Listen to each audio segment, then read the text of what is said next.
Welcome back to Oba's Trending Gist. Today, we are diving deep into a political firestorm that is currently engulfing the UK's political landscape. Have you heard about Kemi Badenoch's dispute claim regarding a US medical school offer from Stanford University when she was just 16? This claim has been a consistent part of her public narrative for years, painting a picture of exceptional academic achievements. However, recent investigations by Stanford University and various media outlets reveals no record of such an offer, sparking a heated debate about her honesty and integrity. This isn't just about a past academic claim, it's about leadership, public trust, and narratives our politicians build. So, let us watch the clip and see what is causing all this commotion. Take a watch. Now, speaking of UK opposition parties, leader of the UK Conservative Party, Kemi Badenoch, has been urged to come clean after doubts have circled her claim that she received an offer to study medicine at Stanford University in California when she was 16 years old.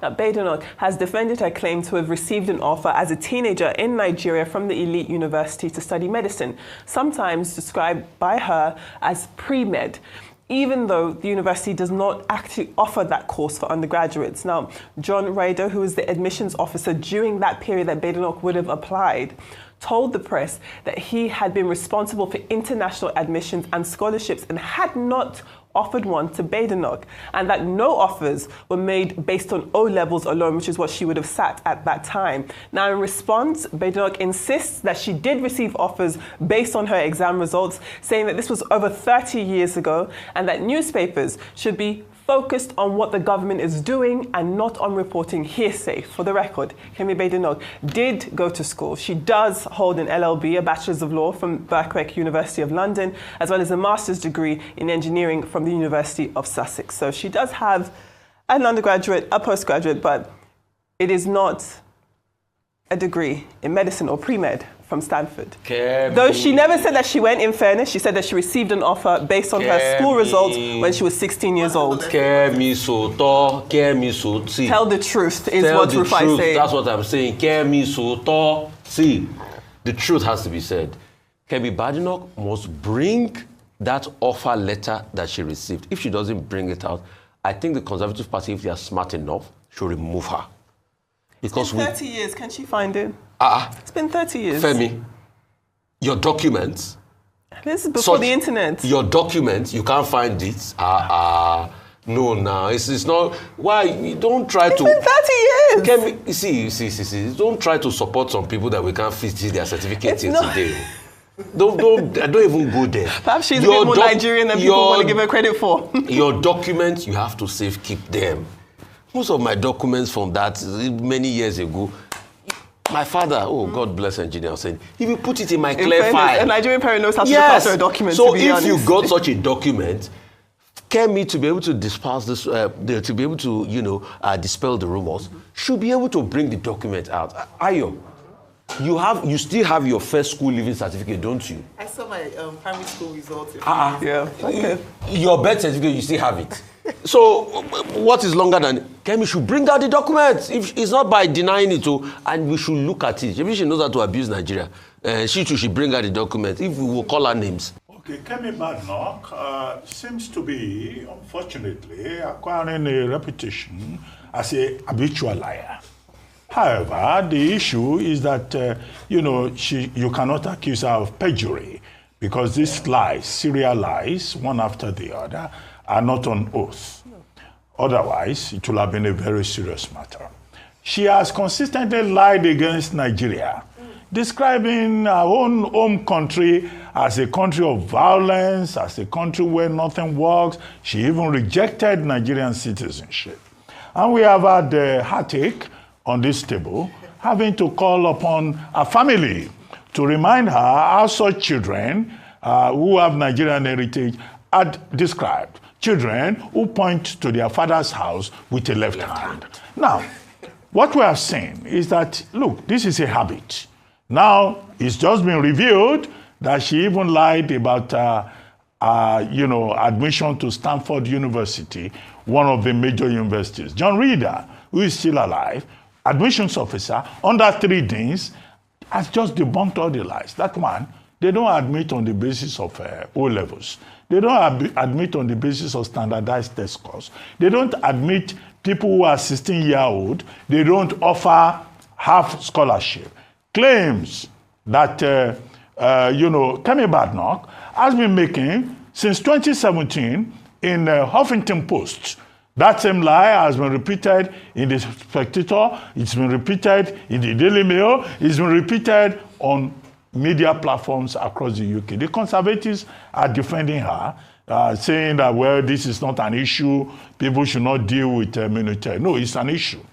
A person occupying the position to become the future British Prime Minister should not be a liar. The issue is not about education. I saw you trying to say he has a bachelor's in law, he has a master's in engineering. No, it's not about her qualifications. We're not saying she's not educated. Sure. We are saying that she cannot lie because character, I go back to the point about character, is very important to leadership. And she is occupying a leadership position. She cannot use that position to earn a reputation as a habitual liar. I haven't stopped laughing since I heard this news because Kemi Badenoch is a gift that keeps on giving entertainment, an embodiment of the psychosis of the house Negro. This level of embarrassment galore even has K-legs. I love this for her. Let's get into it. Now, first off, this headline is bullshit, but what do you expect from the media class? Kemi Badenoch lied. That is what it should read. Kemi Badenoch lied about being offered a place at Stanford University, the US Ivy League uni, to study medicine at 16. Medicine or pre-med, as she put it.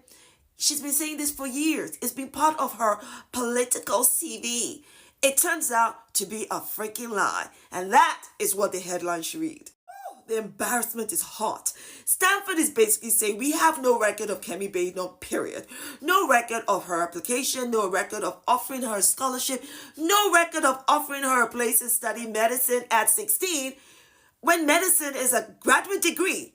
And no way would they have offered her a place to study a graduate degree based on her SATs alone. Like, oh my word. So what does Kemi have to say about this? Oh my word, they're really trying to insult our intelligence here. The Conservatives said Badenoch had not applied. So if she had not applied, how did she get the offer? No. But she had been offered the place anyway because of her good exam results, SATs. Are you kidding me? They're literally insulting your intelligence. And this is the political class's way of saying she misspoke. She did not misspeak. She lied. Like, basket mouth with loads of holes. Lies. And FYI, Stanford does not offer pre-med either. Now, you're right thinking people would be asking the question, what was Kemi thinking? Well, Kemi was thinking like a white man, lying like a white man, cheating like a white man, stealing like a white man. If you voted for Kemi Badenoch or prefer her to a political opponent because this lie formed some kind of positive impression on you, she did it the white way, which is the right way. This is the psychosis of the house Negro.